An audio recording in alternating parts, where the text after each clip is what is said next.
so sorry. We just got cut off. We were in Musa and I were in a live chat, and we've just got cut off. So Life in Lockdown episode 6. So I'm just going to connect now. I forgot things. I forgot that. So I'm sorry about that for those who are watching. How much So longer I'm can so we? sorry about that. I think there's a time limit on them, and Really? I think I was so in this conversation. I was like, They're back. Don't worry about it. We won't keep... Hey, they're back. They're back. Yeah, fantastic. Thank you for coming back, guys. Yeah, let's see if a few more people join before we kick off again.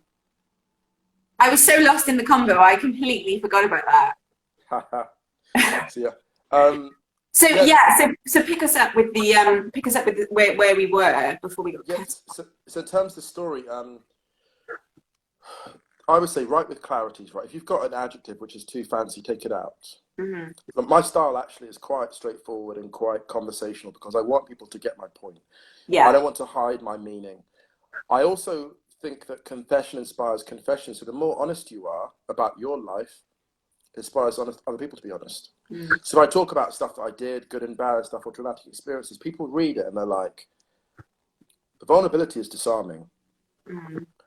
Honesty is disarming, not as a tactic, but as a kind of like a way to engage, a way to say, oh, if he is giving of himself, let me give of myself. Mm. And so that story, I kind of had to tell it, and because it's weird, and going back and writing those stories, it was scary how much of it was perfectly preserved, perfectly preserved. But yeah. But thank you, very kind of you. I appreciate that. Yeah, no, I mean, is it like because for me as a writer, I get an urge sometimes to write. I think of something or something it inspires me, or a memory has taken me back somewhere, and I get like this urge. It's kind of like an itch, like a deep itch in my skin, and I just have to write it. And I don't know, but that story that you were just talking about then, when I read it a few times, and it's penetrating. It cuts through to another level where it touches you reading that. I visualized it. I could see the guy there opening the jacket and you on the bus and looking down, and I was trying to imagine how you must have felt, like, you know, that feeling of I could have died, you know, this could have been it was a weird moment of I think that those experiences, I think being at that school has really affected me in terms of I've got really close friends, but there's part of me that's also a bit of a loner.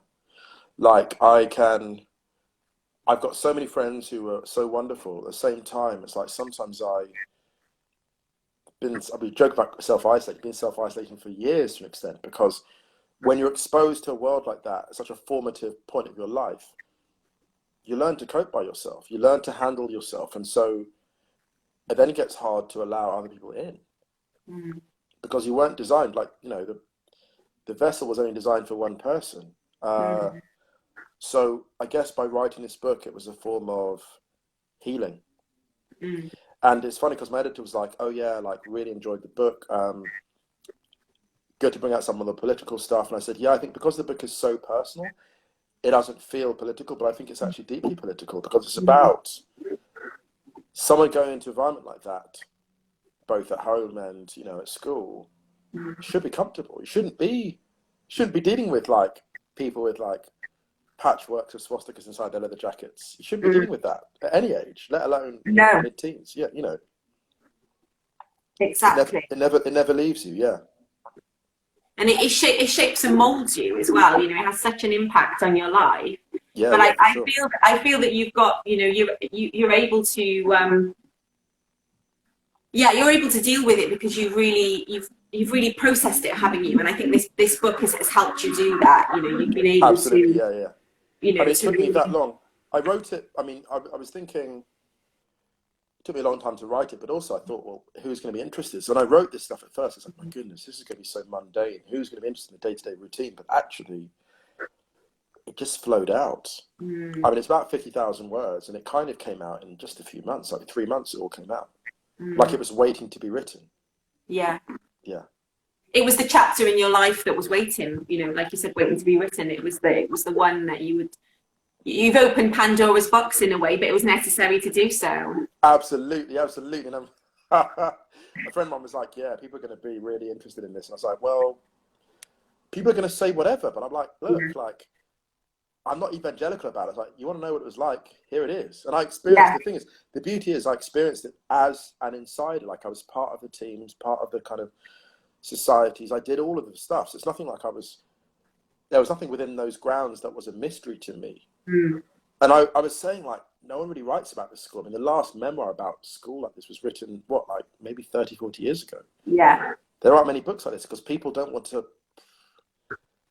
either don't want to say it because they'll be critical, or they're nervous. I mean, I had so many emails from people going, oh my God, you've got to mention this, got to mention that. I was like, write your own book. Like, yeah, like, this is like it's like being back at school again when like someone was mean. Yeah. And I spoke up about it, and then everyone's going, oh, then everyone's hiding behind your coattails. I was like, no, like, I'm saying it because it's got to be said. Don't hide behind me. Don't have the conversations through me you've been afraid to have your entire adult life. Yeah. Oh my goodness. Gosh. So yeah, hilarious. I can't wait. April 2021. To be honest, I don't think life is going to be starting until 2021 anyway. So, you know. Well, exactly. Like it's actually funny. The release date's really good because people will be ready to process something different by then. Right now, we're in a lockdown, in a holding pattern. But I think when that comes out, people will be like, oh, like, let's have a look at this for a bit. Let's look at this. So, for sure. Definitely. Well, you know, send me, I think there's a web link, isn't there, to it as well? Is there a web link to it? I've seen something. What have I seen? There's a web link to it. Yeah, there's a web link, and I might do a couple of updates on it for different people. Right. I might even send you a preview of it when the third. Oh my goodness! I would be honestly, I would be honoured. Honestly. You'll get the inside track. And are you working on anything else as well? Anything else you're working on? I am working on something which is a lot of fun, which I can't talk about entirely. Okay. But I can kind of give a hint of it. So basically, I wrote a children's book earlier this year about the footballer Raheem Sterling, and I'm working on a similar project, a children's project, which I, fingers crossed, will be pitching in the next few weeks. If that comes off, you'll hear about it. If you don't, this is the last you'll ever hear of it. But I'm really excited about it because I absolutely love that project. Currently also working on the Stadio podcast with the great Ryan Hunn. I think he's editing it right now. Shout out to Ryan at Stadio Football, and he's at Bad Goal Rai on Instagram. So yeah, the podcast is really going very well. I'm working on this unnamed children's book project, which I'm pitching at the moment. I'm also working on other bits of fiction at the moment as well. And there's a book about Berlin that I wrote, which came out. No, it hasn't come out. I wrote it last year. And it's about dating in Berlin. It's about isolation. It's about migration. It's about anti-racism. So yeah, that's floating around, trying to come out. It's kind of a collection of poetry and prose. But yeah, so yeah, nice and busy. You've got a lot going on, keeping you busy. Oh, and some music is coming soon, I think, as well. Because we recorded a load of music. Started last year, like 14 songs. Okay. And we had a record deal which didn't work out, which is sad for various reasons, which I can't go into. But we've got this music just sitting there, and the guy that I work with is like, let's just put it out. I mean, we've got like one song on Instagram. Okay. One song on Spotify, sorry. And he's like, why don't we add to it? And I'm a bit, oh man, like, I'm doing other stuff now, but he's like, come on, just put it out and see what happens. So we might do that. Is that public? Is that public, the Spotify? Oh yeah, the group is called BBXO, and the song is called Hard Road to Travel. Okay. So we might put out more stuff. I mean, that's the idea. So yeah, we'll see. So did you produce that, or are you singing on that? Or I'm like, so I should explain. So Chris Kreutzer made the beat, and I did the kind of vocals. It's like sort of a cross between spoken word and hip hop, kind of like a kind of maxi jazz, like Guru from Gangstar type delivery, very stripped back over bass music, but rhythmical, like stuff you can dance to, but also I guess think to when you're sitting down. So yeah, that's the idea. Brilliant. So can you send me that Spotify? Yeah, I'll send it directly to it, because I'm gonna, after this chat, I'm gonna listen to it.